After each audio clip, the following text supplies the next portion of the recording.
واللہ ما طلعت شمس ولا غربت الا وانت فی قلبی.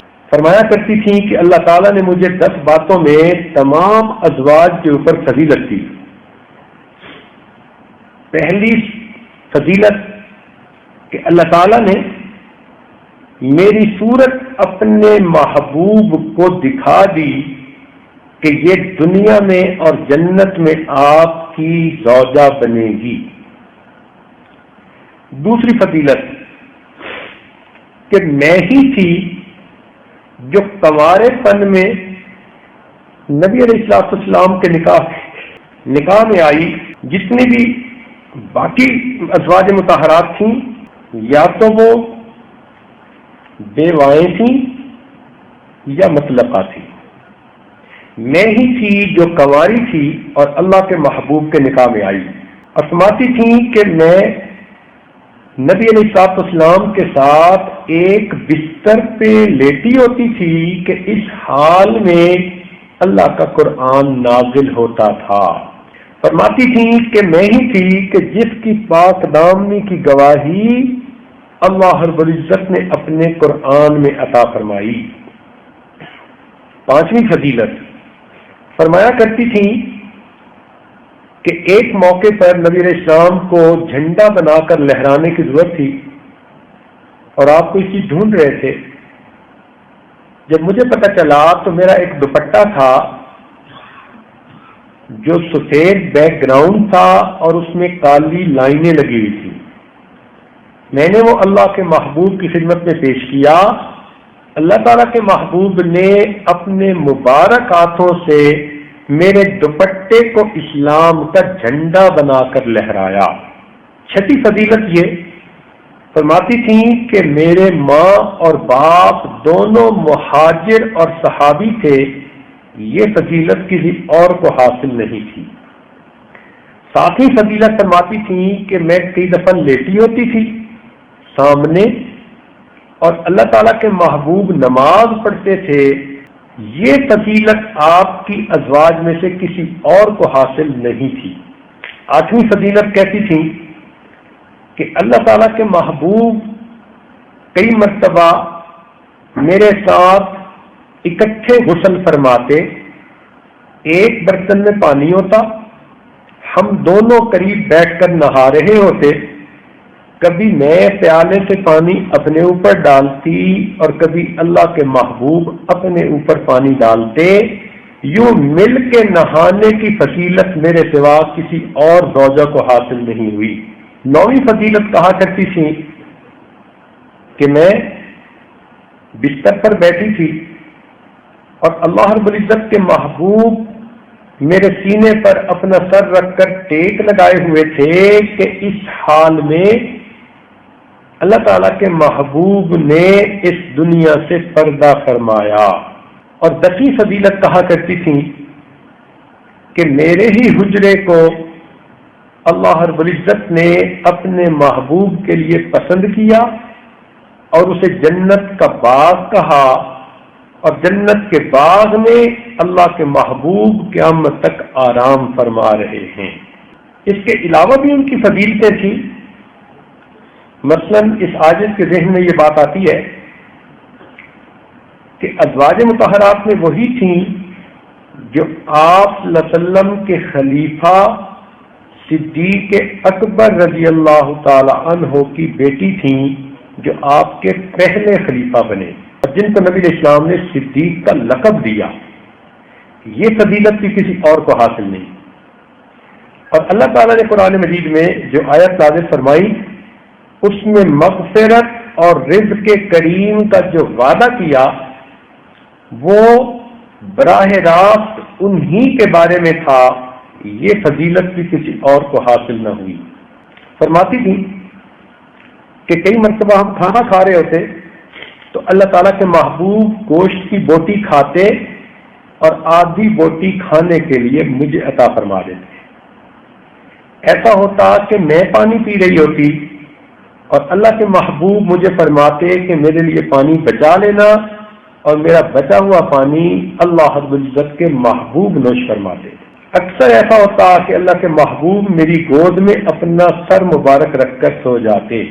اللہ کے محبوب میرے دل لگی کا اتنا خیال کرتے کہ میری ہم عمر لڑکیوں کو گھر بھیجتے کہ وہ میرے ساتھ آ کر کھیلیں. 2 مرتبہ اللہ تعالیٰ کے محبوب نے میرے ساتھ دوڑ بھی لگائی، اور یہ فضیلت بھی انہی کو حاصل ہے. اس کی بھی تفصیل ہے. ایک موقع پر فرماتی ہیں پہلے موقع پر میں جیت گئی، پھر دوسرے موقع پر اللہ تعالیٰ کے محبوب جیت گئے، اور آپ نے فرمایا تل کا بتل کا، یہ میری آج کی جیت اس پہلی تیری جیت کے برابر ہو گئی. تو دیکھیے کہ یہ عائشہ صدیقہ رضی اللہ تعالیٰ عنہ کے بارے میں نبی علیہ السلام نے فرمایا کہ ان کو دنیا کی عورتوں پر وہ فضیلت حاصل ہے کہ جیسی سرید کھانے کو باقی کھانوں پر فضیلت حاصل ہے. بہت ذہین تھیں. چنانچہ ایک مرتبہ فاطمہ الزہرا رضی اللہ عنہا کے ساتھ بیٹھی تھیں، تو ماں بیٹی کا رتبہ تھا مگر عمر کم ہونے کی وجہ سے آپس میں دوستانہ بھی تھا. تو فاطمہ الزہرا رضی اللہ عنہا مسکرائی. پوچھا تم مسکراتی ہو؟ کہنے لگی مجھے خیال آیا. کیا خیال آیا؟ کہنے لگی کہ آپ کے والد تو ابو بکر ہیں اور میرے والد تو محمد مصطفیٰ صلی اللہ علیہ وسلم ہیں. بس یہ بات سننی تھی کہ عائشہ صدیقہ رضی اللہ تعالیٰ عنہ نے تو نبی علیہ السلام کی تعریفیں کرنی شروع کر دی. عائشہ فاطمہ تم نے سچ کہا کہ تم محمد مصطفیٰ صلی اللہ علیہ وسلم کی بیٹی ہو. ہمیں ایمان ملا ان کے صدقے، قرآن ملا ان کے صدقے، ہدایت ملی ان کے صدقے، اللہ ملا ان کے صدقے. اتنی نبی علیہ السلام کی تعریفیں کی کہ دل کھول کے تعریفیں کی، اور جب خوب تعریفیں کر چکی تو اس کے بعد فرمانے لگی کہ فاطمہ ایک بات میرے بھی دل میں آ رہی ہے. انہوں نے کہا کیا؟ کہنے لگی میرے دل میں یہ بات آ رہی ہے کہ آپ کے شوہر علی المرتضیٰ ہیں تو میرے شوہر بھی تو محمد مصطفیٰ ہیں. فاطمہ الزہرا حیران ہو گئی. تھوڑی دیر بعد پھر کہا کہ فاطمہ ایک اور بات بھی میرے ذہن میں آ رہی ہے، وہ یہ کہ جب آپ جنت میں جائیں گی تو آپ جنتی عورتوں کی سردار ہوں گی، مگر جس تخت پر آپ بیٹھیں گی آپ کے تخت پر علی المرتضیٰ ساتھ بیٹھیں گے. اور فاطمہ جب میں جنت میں جاؤں گی تو میرے تخت پر محمد مصطفیٰ ساتھ بیٹھیں گے.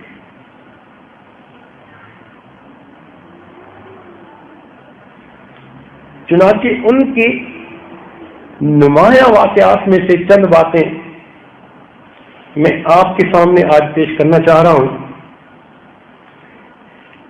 ایک تو یہ کہ ایک مرتبہ نبی اسلام ایک غزوہ پر تشریف لے گئے. ایک مقام پر قیام فرمایا جس کا نام تھا ذات الجیش. وہاں سے گزرتے ہوئے پانی تو تھا نہیں، مگر عائشہ صدیقہ رضی اللہ تعالیٰ عنہ نے ایک ہار پہنا ہوا تھا. فرماتی ہے کہ وہ ہار میں نے اپنی بڑی بہن اسماء سے ادھار مانگا تھا. وہ میرا ہار کہیں ٹوٹ کے گر گیا. تو جب ٹوٹ کے گر گیا تو میں نے نبی علیہ السلام کی خدمت میں عرض کیا. تو نبی علیہ السلام نے قافلے کو رکنے کا حکم دیا. پڑاؤ ڈال دیا گیا اور نبی علیہ السلام نے 2 بندوں کو بھیجا کہ جاؤ ہار کو ڈھونڈو. اس دوران اللہ تعالیٰ کے محبوب میری گود میں سر رکھ کے لیٹ گئے.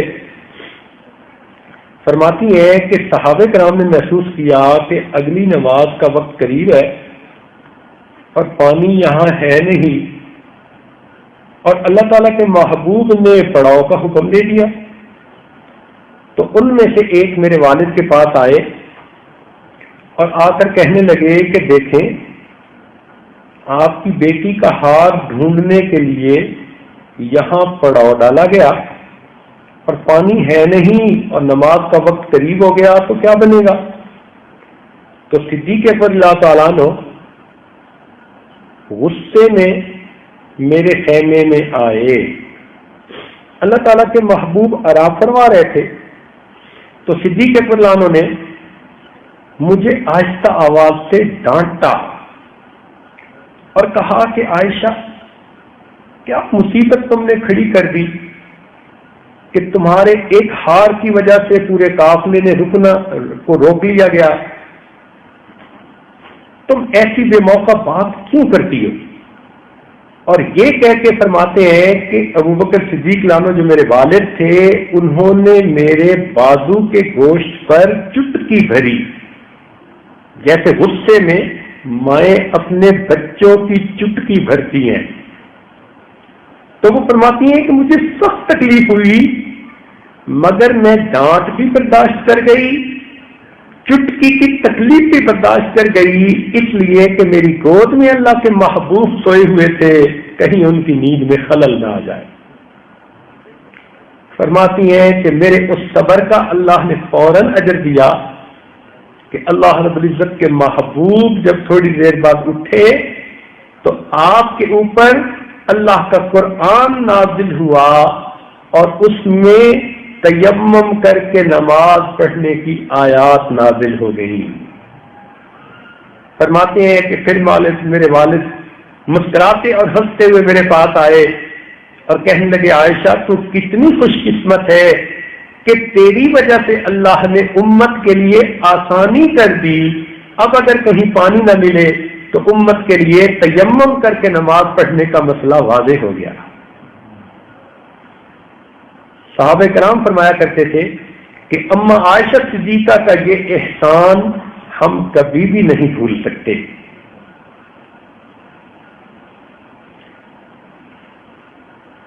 ایک اور بھی واقعہ عجیب ہے کہ غزوہ خیبر کے بعد جب مسلمانوں کے پاس مال و دولت کی خوب ریل پیل ہو گئی تو اس وقت بعض ازواج مطہرات نے بھی عرض کیا کہ ہمیں بھی آپ کچھ سالانہ خرچہ دیجیے، بڑھائیے، بہت تنگی کئی دن فاقے میں گزرتا ہے. اللہ تعالیٰ کے محبوب کو یہ بات ناپسند ہوئی کہ میری بیویاں اپنے خرچے کی بات کریں تو آپ نے 1 مہینے کے لیے اپنی بیویوں سے الگ وقت گزارا.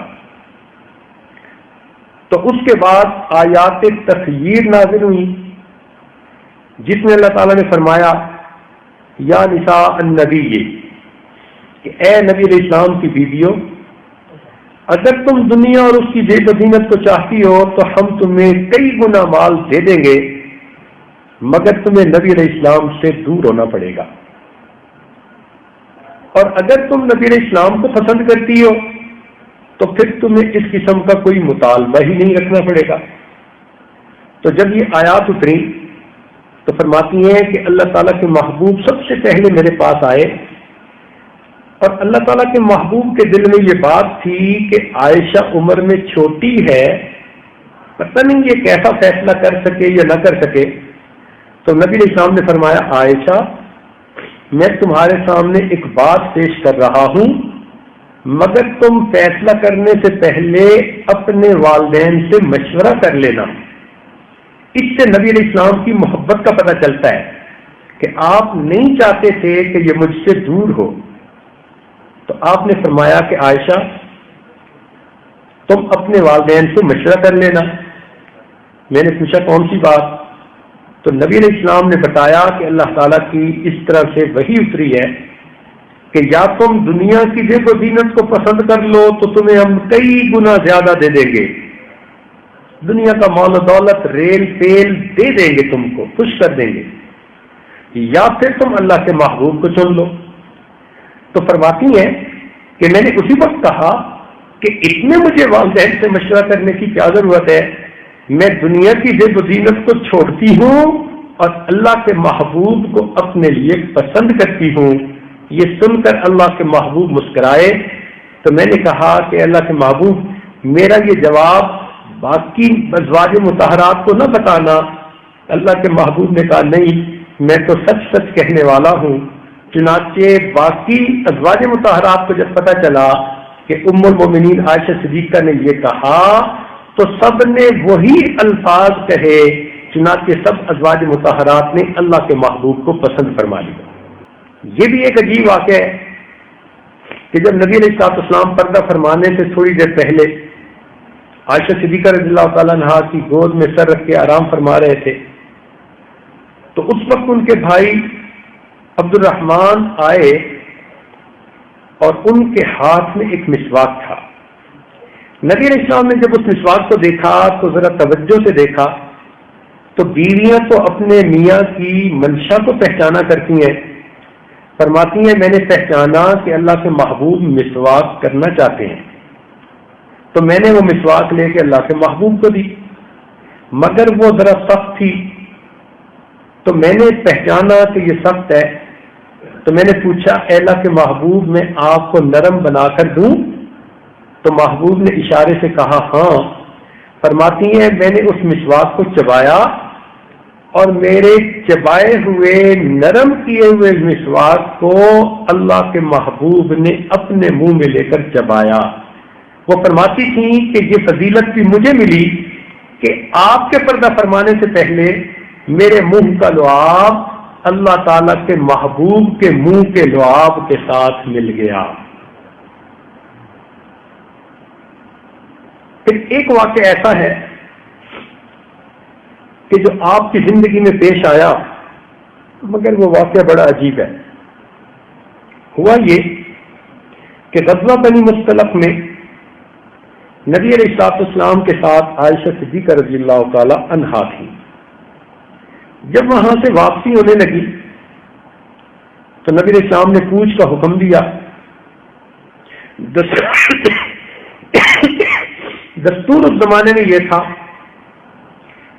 کہ ازواج مطہرات کے لیے ایک پالکی بنائی ہوتی تھی، ہوبر جس کو کہتے تھے، اس میں صحابہ جب پردہ کر لیتے تھے تو زوجہ محترمہ آ کے بیٹھ جاتی تھی اور پھر 5-6 آدمی اس کو اٹھا کر اونٹ کے اوپر رکھ دیتے تھے۔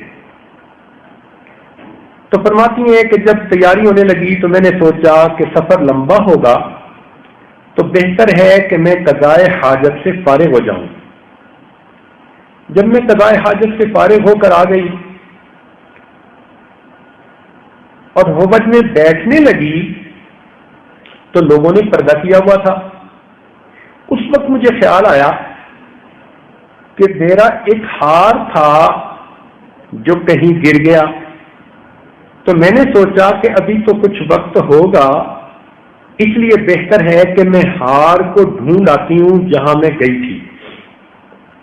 تو میں پالکی میں بیٹھنے کی بجائے پھر ہار ڈھونڈنے چلی گئی۔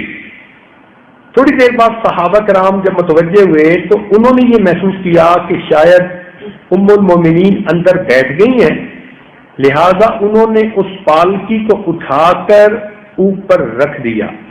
فرماتی ہیں میری عمر بھی چھوٹی تھی، وزن بھی ہلکا تھا اور 5-6 آدمی اٹھانے والے تھے، تو ان کو پتہ ہی نہ چلا کہ اندر کوئی بیٹھا بھی ہے یا نہیں۔ اب جب پالکی اونٹ پر رکھ دی گئی اور سب لوگ تیار ہو گئے تو قافلہ چل پڑا۔ فرماتی ہیں ہار ڈھونڈتے ہوئے مجھے ذرا دیر ہو گئی، جب میں واپس آئی تو میں نے دیکھا کہ قافلہ تو وہاں سے چلا گیا۔ اب ان کی عقل مندی دیکھیں، کہتی ہیں کہ میں نے دل میں سوچا کہ اللہ تعالیٰ کے محبوب جب دیکھیں گے کہ میں اس پالکی میں نہیں تو آپ اسی جگہ پتہ کروائیں گے جہاں سے اونٹ چلے تھے، لہذا میں آرام تسلی کے ساتھ وہیں پر بیٹھ گئی۔ تھکی ہوئی تھی، مجھے نیند آئی تو میں اپنی چادر اوپر لے کر سو گئی۔ نبی علیہ السلام کی عادت مبارکہ تھی کہ جب کہیں سے کوچ ہوتا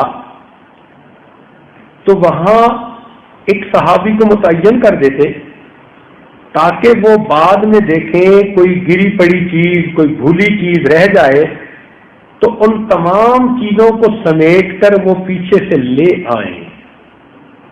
تو صفوان بن معطل رضی اللہ تعالیٰ نے صحابی تھے جو بدری صحابی تھے، اور پکی عمر کے بندے تھے.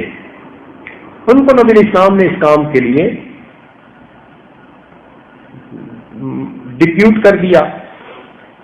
جب وہ راؤنڈ کرنے کے لیے آئے تو انہوں نے مجھے دیکھا کہ کوئی چادر میں لپٹا سو رہا ہے، تو انہوں نے پہچان لیا کہ یہ تو ازواج مطہرات کے خیمے کی جگہ تھی، اور انہوں نے مجھے نکاح سے پہلے چھوٹی عمر میں دیکھا بھی ہوا تھا، تو وہ پہچان گئے کہ میں ام المومنین ہوں اور میں تو یہاں پیچھے رہ گئی. تو انہوں نے اونچی آواز سے پڑھا انا للہ و انا الیہ راجعون. فرماتی ہیں ان کی آواز سن کر میں اٹھ بیٹھی اور میں نے اپنے آپ کو اچھی طرح چادر میں لپیٹ لیا.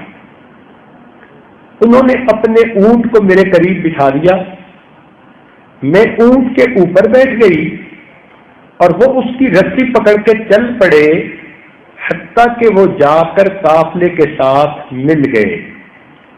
قافلے کے اندر کچھ منافقین لوگ تھے جو نبی علیہ الصلوۃ والسلام کو دکھ پہنچانے کے لیے ہر وقت موقع کی تلاش میں ہوتے تھے. جب ان کو یہ پتہ چلا تو انہوں نے تو اس پر بتنگڑ بنا لیا، کیچڑ اچھالنا شروع کر دیا. اور جب نبی علیہ السلام مدینہ میں پہنچے تو انہوں نے پورے شہر میں یہ بات پھیلا دی کہ آپ کی یہ زوجہ معاذ اللہ ارادتاً پیچھے رہی اور ایک صحابی بھی تھے، اور ہمارا خیال ہے کہ یہ اس سے بچ نہیں سکی. اب یہ بات سارے شہر میں پھیل گئی اور منافقین نے اس کو ہر کان میں پہنچا دیا. اتنا پروپیگنڈا کہ کئی مسلمانوں کو بھی اس بات پہ دل میں شک پیدا ہو گیا کہ آخر پیچھے کیوں رہی، پھر اتنا وقت وہاں رہی، پھر ایک جوان آدمی وہ بھی تھا، پھر دونوں مل کے آئے. تو جیسے ایک عام سوچ ہوتی ہے نا بندے کی، تو اس سوچ سے منافقین نے سوچا تو ان کو تو پروپیگنڈا کرنے کا بہترین موقع مل گیا. 1 مہینہ پروپیگنڈا ہوتا رہا. فرماتی ہیں کہ میں گھر میں آئی تھی تو میں سفر کے بعد بیمار ہو گئی اور مجھے کسی بات کا پتہ ہی نہیں چلا. ایک رات کو میں ایک صحابیہ کے ساتھ قضائے حاجت کے لیے باہر گئی تو وہ صحابیہ کسی جگہ پر گرنے لگی تو انہوں نے اپنے بیٹے کے لیے بد دعا کر دی. ام مستح جب انہوں نے بد دعا کی تو میں نے انہیں کہا کہ اپنے بیٹے کے لیے تو کوئی نہیں بد دعا کرتا. انہوں نے کہا کہ بیٹے کے لیے بد دعا تو کوئی نہیں کرتا. تمہیں پتہ نہیں کہ میرے بیٹے نے کیا کہا؟ میں نے کہا مجھے تو نہیں پتا. کہتی ہیں کہ اس وقت انہوں نے مجھے سارا واقعہ سنایا کہ اس طرح یہ تو ٹاک آف دی ٹاؤن بن چکی ہے بات، اور تیرے آپ کے اوپر تو عجیب الزام لگ رہے ہیں. فرماتی ہے کہ یہ بات سن کر میرے تو پاؤں تلے کی زمین ہی نکل گئی. اب جب میں واپس آئی تو نبی علیہ الصلوۃ والسلام میرے حجرے میں آئے تو میں نے محسوس کیا کہ میں نے سلام کیا تو نبی علیہ السلام نے جواب دے کر اپنا رخ دوسری طرف فرما لیا. میں دوسری طرف گئی اور ادھر سے سلام کیا تو اللہ کے محبوب نے اپنا چہرہ دوسری طرف کر لیا. میں پہچان گئی کہ اللہ تعالیٰ کے محبوب کے دل بہت غم زدہ ہے اور پتہ نہیں آپ کو کیا کیا باتیں سننے میں آئی ہیں. اور اللہ تعالیٰ کے محبوب نے یوں پوچھا کہ ان کا کیا حال ہے.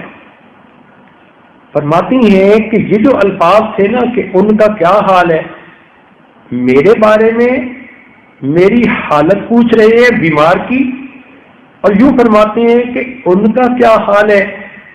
تو میں پہچان گئی کہ یہ معاملہ تو بہت سیریس ہو گیا. چنانچہ میں نے اللہ کے محبوب سے عرض کیا، اے اللہ کے محبوب، اگر آپ مجھے اجازت دیں تو میں بیمار ہوں، کچھ دن کے لیے میں اپنے والد کے گھر چلی جاؤں۔ اللہ کے محبوب نے اشارے سے ہاں کر دی اور میں اپنے والد کے گھر آ گئی۔ جب عورتوں پر ایسی مصیبتیں پڑا کرتی ہیں پھر ان کو اپنی ماں اور اپنا باپ یاد آتے ہیں۔ فرماتی ہیں میں اپنے والد کے گھر میں آئی، میری والدہ نے دروازہ کھولا، میں نے دیکھا کہ میری والدہ کی آنکھیں رو رو کر سرخ ہو چکی تھی۔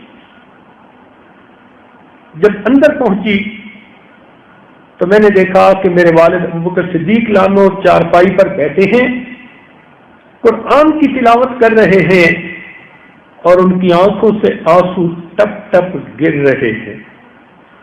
اس ماں اور باپ کا کیا حال ہو کہ جن کی بیٹی پر الزام لگے، وہ بیٹی جو اللہ کے محبوب کے نکاح میں ہے، ان کے لیے تو مصیبت کا پہاڑ تھا جو ٹوٹ پڑا۔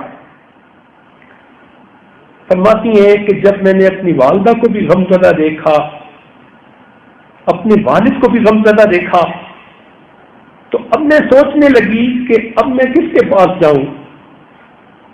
حامد آخری سہارا ہوتا ہے، وہ بھی مجھ سے خفا، ماں باپ سہارا ہوتے ہیں، وہ بھی غمزدہ ہے، تو اب میں کیا کروں؟ فرماتی ہیں اس وقت مجھے اپنا رب یاد آیا، میں اپنے مکان کے ایک کونے کی طرف چلی گئی۔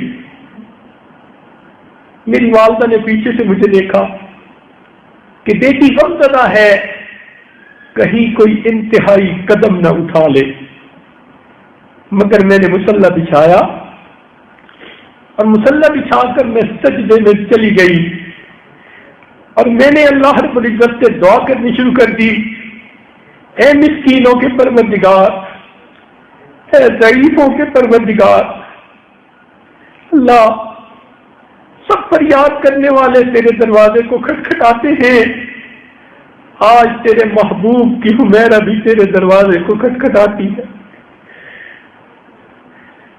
اللہ یوسف علیہ السلام پر بہتان لگا تھا،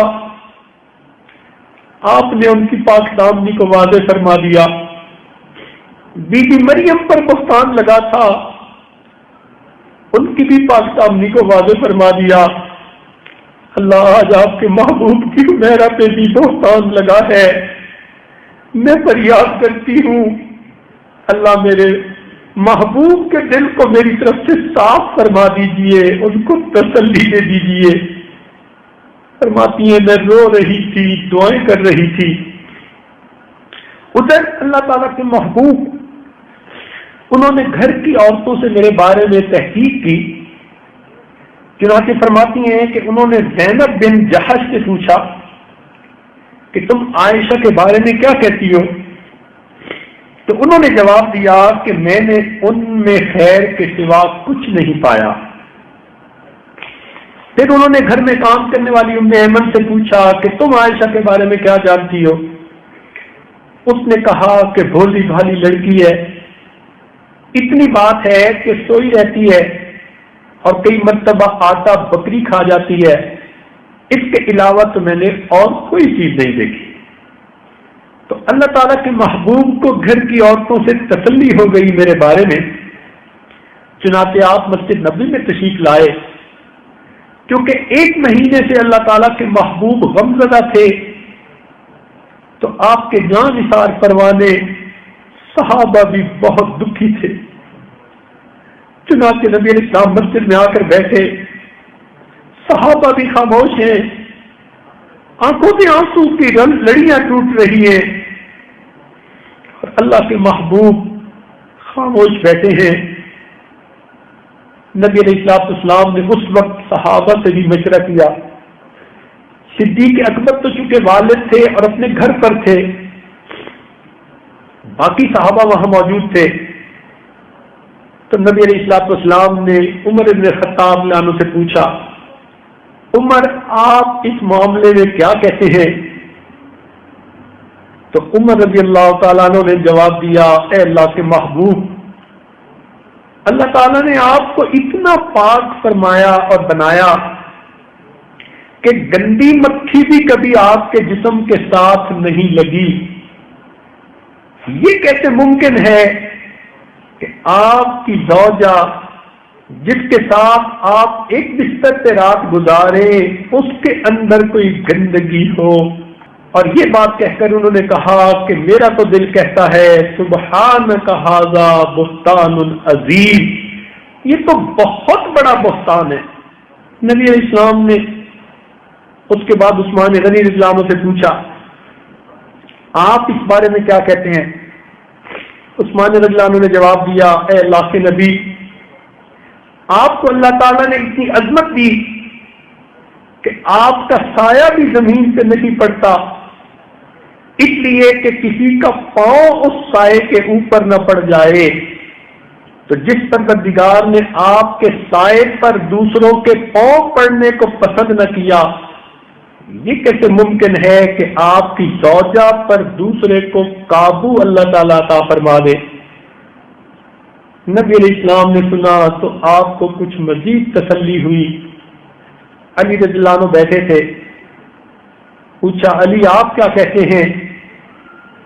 انہوں نے کہا اللہ کے نبی، ایک مرتبہ آپ کے نالین مبارک کے ساتھ نجاست لگ گئی تھی، گندگی لگ گئی تھی، آپ پہننا چاہتے تھے تو جبریل امین کے ذریعے سے اللہ تعالیٰ نے آپ کو جتلا دیا تھا کہ اس جوتے پر نجاست لگی ہوئی ہے.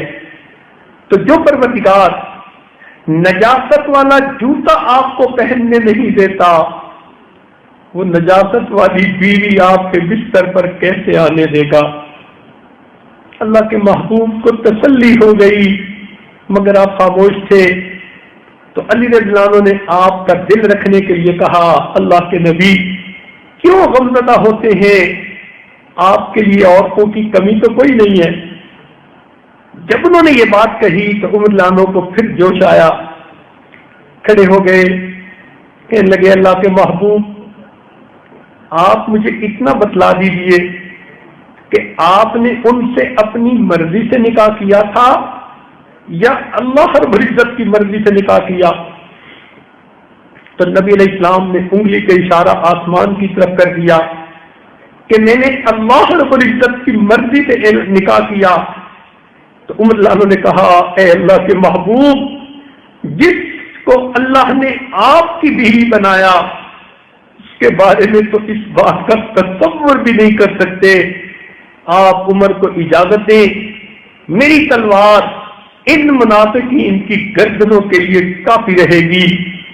چنانچہ اللہ تعالیٰ کے محبوب کو مزید تسلی ہو گئی. چنانچہ اس کے بعد آپ نبی علیہ السلام اٹھے اور صدیق اکبر لانوں کے گھر تشریف لے آئے. حدیث پاک میں آتا ہے کہ آپ ام رومان جو عائشہ صدیقہ رضی اللہ تعالیٰ عنہا کی والدہ تھی، انہوں نے دروازہ کھولا، نبی علیہ السلام اندر تشریف لے آئے. ابو بکر صدیق تلاوت کرتے ہوئے اٹھے، انہوں نے بھی سلام کیا اور نبی علیہ السلام کو چارپائی کے اوپر بٹھا دیا. نبی علیہ السلام نے دیکھا کہ ماں بھی ہے، والد بھی ہے، مگر میری حمیرہ کہیں نظر نہیں آتی.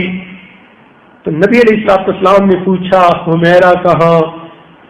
تو والدہ نے بتایا کہ وہ تو مصلی پر سجدے میں اپنے رب کے سامنے دعائیں مانگ رہی ہے. فرماتے ہیں اس وقت میری والدہ نے آواز دی، بیٹی اٹھ اور اللہ کے محبوب کا استقبال کر. فرماتی ہے میرا جی چاہا میں اٹھوں اور میں اللہ کے محبوب کے قدموں سے لپٹ جاؤں اور اللہ کے محبوب کو اپنی پاک دامنی کی یقین دہانی کرواؤں، مگر میں نے دل میں سوچا اب تو میں نے احکم الحاکمین کے دربار میں اپنا فیصلہ پیش کر دیا، اب وہی میری مدد فرمائے گا.